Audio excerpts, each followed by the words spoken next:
Olá, meu nome é Lucídio, eu sou cientista político e vou falar do livro Do Espírito das Leis, de Montesquieu, ou Conde de Montesquieu. Ele se chamava Charles-Louis de Segonda. Ele nasceu em 1689, na França. Montesquieu publicou o livro Do Espírito das Leis em 1748. Ele viveu a maior parte da sua vida sob o absolutismo francês. Montesquieu era um crítico do despotismo. Ele usa o livro Do Espírito das Leis para fazer uma crítica velada ao absolutismo francês. Montesquieu inaugura a sociologia política. Por quê? Porque ele investigou as origens das leis. Ele não investigou as leis naturais, as leis que têm origem em Deus. Ele investigou as leis positivas feitas pelos homens. Então, qual é a origem das leis para Montesquieu?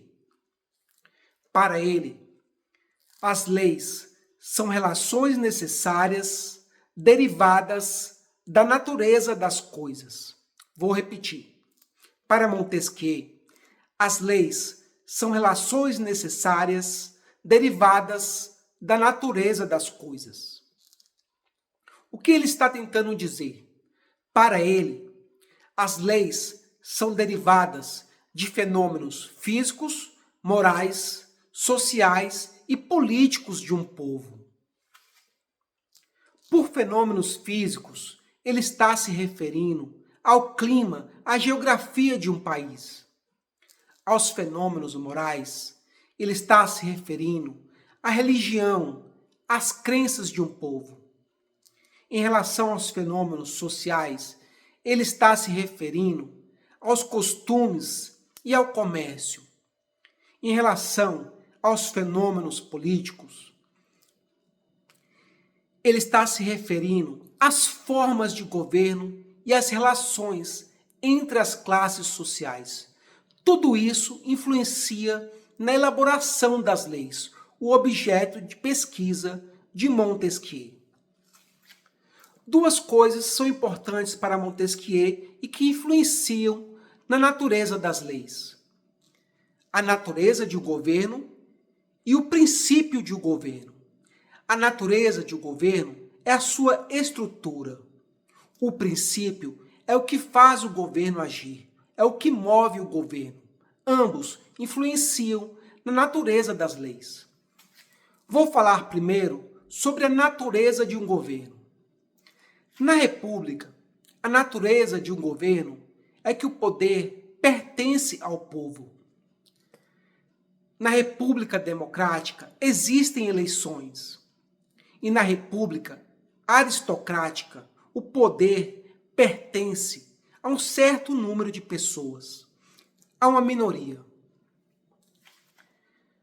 Na monarquia, a natureza do governo é que ele pertence a uma só pessoa, mas existem leis e poderes intermediários, isto é, a nobreza, que impedem que a monarquia se torne um despotismo. A nobreza constitui um corpo intermediário. No despotismo, a natureza é que o governo pertence a uma só pessoa, mas não existem leis. O governo depende do capricho do déspota. Vou agora falar dos princípios de um governo. O que anima, o que faz o governo agir. Na República, o princípio é a virtude, o interesse público sobre o privado. Na democracia, na República Democrática, existe o amor pela igualdade. E a corrupção acontece quando existe desigualdade e igualdade extrema, ou seja, quando o poder do povo começa a desrespeitar as leis. Na república aristocrática, o princípio é a moderação. A corrupção na aristocracia acontece quando existem desigualdades entre a classe que governa e entre os governados, ou quando existe desigualdade entre a própria classe que governa. O princípio da monarquia é a honra. É a honra que faz a monarquia se mover, agir. A honra é um sentimento de classe, é um apego pelo privilégio. Mas a honra da nobreza impede que a monarquia se torne um despotismo. A corrupção da monarquia acontece com a corrupção do seu princípio. A corrupção na monarquia acontece quando há uma centralização do poder na figura do rei. Ou seja, é o fim do poder da nobreza, é o fim dos corpos intermediários. O princípio do despotismo é o medo. As pessoas obedecem cegamente por medo. O medo é o princípio que move o despotismo. No despotismo não existe moderação, não existem corpos intermediários. Montesquieu é estudado até hoje pela sua concepção, pelo seu entendimento de separação dos poderes. Montesquieu, ao estudar a Constituição da Inglaterra, percebeu que a separação entre os poderes executivo, legislativo e judiciário garantia a liberdade do povo inglês. Ele defendia que só o poder freia o poder, ou seja, é a ideia de freios e contrapesos, ou seja, um poder impedindo que o outro poder se torne um déspota. Ao investigar a Constituição da Inglaterra, Montesquieu percebeu que o legislativo fazia as leis e fiscalizava a execução das leis. O executivo executava as leis e vetava também leis. E o judiciário aplicava as leis. Para Montesquieu, o judiciário não deveria criar uma nova interpretação da lei.